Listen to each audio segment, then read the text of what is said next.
Good morning, everybody. It has been a while since we've been on Facebook Live, so I'm kind of excited to give a little Melissa rant this morning.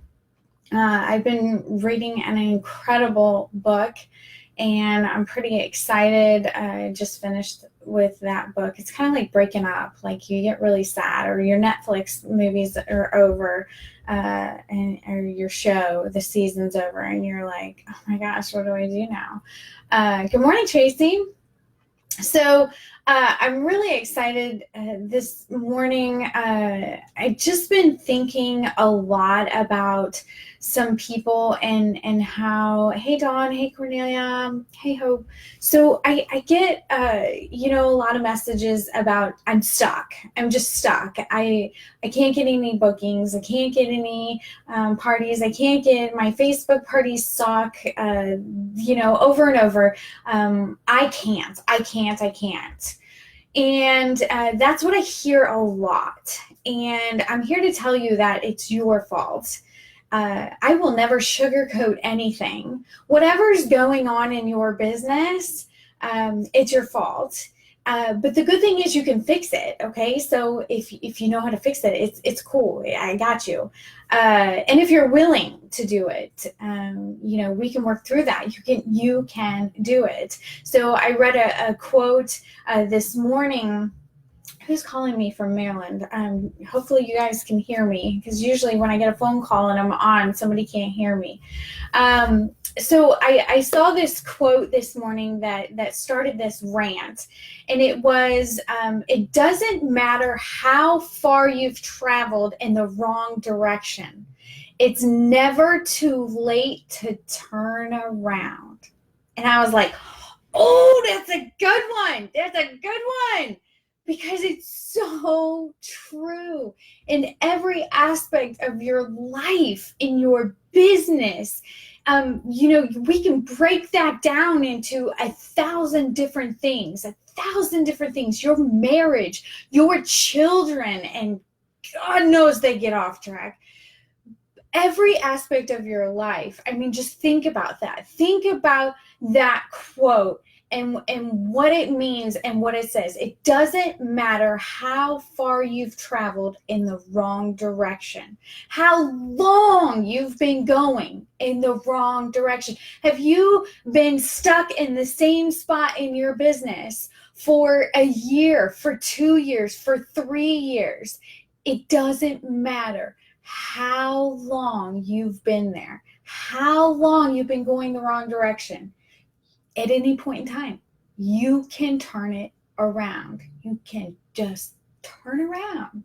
So I was watching something else, and it was an article. What was I watching? I don't know. It was some weird article about farming.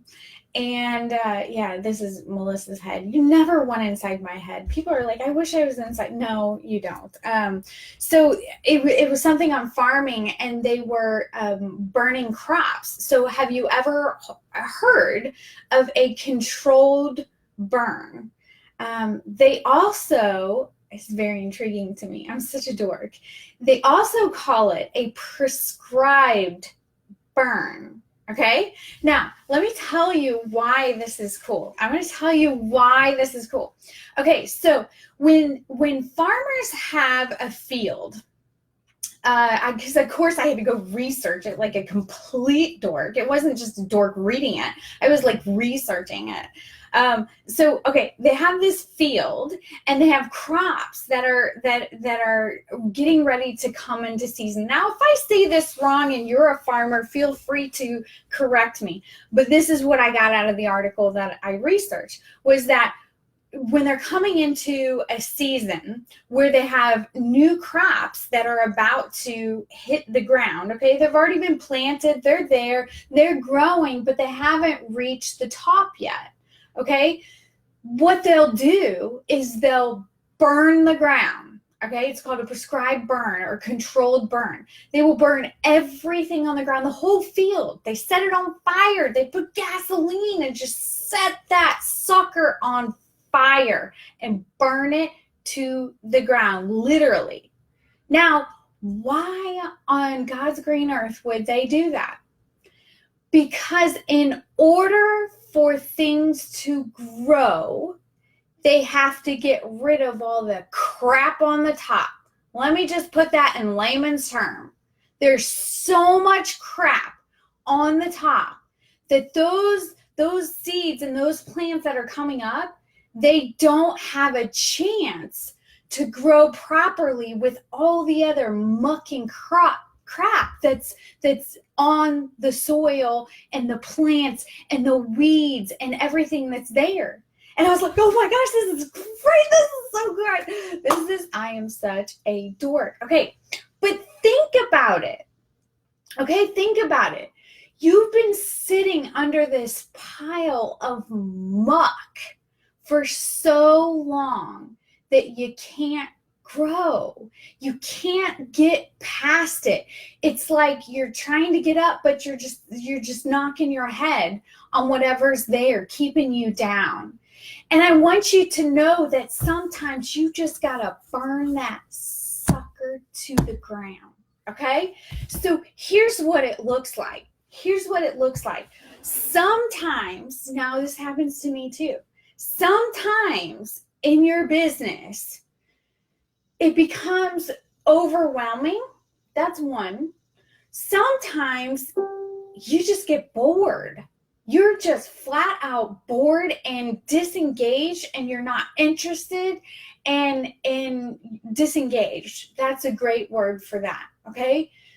So here's what you have to do. Like last night, I'm not even lying. I had so much going on last night, and I had Chipotle on my desk. Okay. I had Chipotle. I had a thing of sour cream, like the little cups, thing of sour cream, a thing of guacamole, a thing of tomatoes, and a thing of the green chili sauce. And then I had my bowl with my rice and chicken, and then my chips over here. And my desk was a complete disaster. There was not a single place to put anything. My husband walks in and he's like, here's your soda. And he literally could not find one place on my desk to put my soda. And this morning, I came into my desk, I took everything off my desk, and I pushed it on the floor. If it was not stationary and stuck, it went on the floor. And guess what I did? I went on the floor, and I went through stuff, and I picked it up, and my desk is clean. My desk is clean, but I burned that sucker to the ground. That's what I did. I started over. I had to take everything off my desk and start over so that I could feel good, because I was feeling like crap. Not just the Chipotle, but just everything on my desk. Sometimes when you're sitting there and you're going, my parties suck. Well, guess what? They probably do. When you're saying my hostesses suck, actually, it's not your hostesses that suck. It's your hostess coaching that sucks. Okay. So what you need to do is figure out where you're sucking the worst at and where you want to start over. Okay. You can't say, I'm going to do my hostess coaching over, and I'm going to do my recruiting over, and I'm going to do this over. You can't do it all. You have to focus on one part of your business. And let me tell you, I started about 5 months ago or so, 6 months ago, started on my hostess coaching. I was like, my parties, I can't get my hostesses to do anything. Okay, so I know this is not their fault, it's mine. I know that I was sucking. I know that I wasn't showing up. I know that I wasn't doing what I was supposed to be doing. But how do you fix that? Well, I took everything I had for hostess coaching and pitched it. I didn't want to do anything that I was already doing. I wanted a brand new slate. I wanted a brand new program. I wanted brand new wording. I wanted it all to be from scratch. And I built that sucker up like no other. My hostess coaching game is an A+ game. Okay. I have gotten excited because you know what?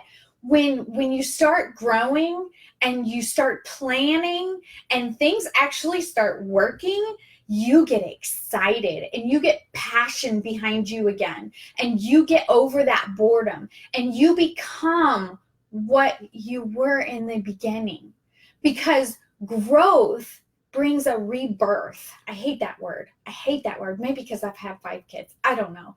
But it does. It's a rebirth in your business. Just so you understand. It makes you excited. It makes you so excited about your business. I'm excited about my business right now because I have so many new things and so many different things that are working, and everything's just falling into place. But it didn't happen overnight, and it didn't happen without a whole hell of a lot of work. I'll tell you that right now. I work hard. I work hard for my money. That's so bad. I won't do that anymore. But anyways, that whole crap thing, man, that's what it is. Okay. If something's not working in your business, it's your fault. You got to start from scratch. You got to pitch it all, whatever it is, your flyers, your graphics, your wording. And then you get a notebook. Okay. I have these notebooks. And you can buy them at the Dollar Tree. I have these notebooks, and all I do is write. So my hostess coaching, I will sit here and I will write everything that I want to say to my hostess coach. Step 1, step 2, step 3, step 4, and I will get it all laid out, and then I'll type it up. And then I'll be able to copy paste every single step that I do, every graphic, everything is right there and ready for you. And it's not hard anymore. And guess what? It starts working. And your hostesses start appreciating it. And guess what happens when your hostesses are happy? They increase their sales, which increases your sales. And guess what happens when they're happy? They come back. Okay, which increases your sales again. And then when they're happy, guess what? They tell other people. So I was focusing around hostess coaching, but I want you to know that this is with anything in your business, anything at all. It doesn't matter how long you've been going in the wrong direction. It's never too late to turn it around. If you need to start over with your recruiting, if you need to start over with your sales, if you need to start over with your team, if you need to start over with your hostess coaching, your booking, it doesn't matter. You can do it. You can do it if you want it bad enough, but burn that baby to the ground. Don't try doing what you've been doing for so long when it's not working. You can't fix it when it's that far gone. You need to start over. All right. Love you guys. Talk to you later.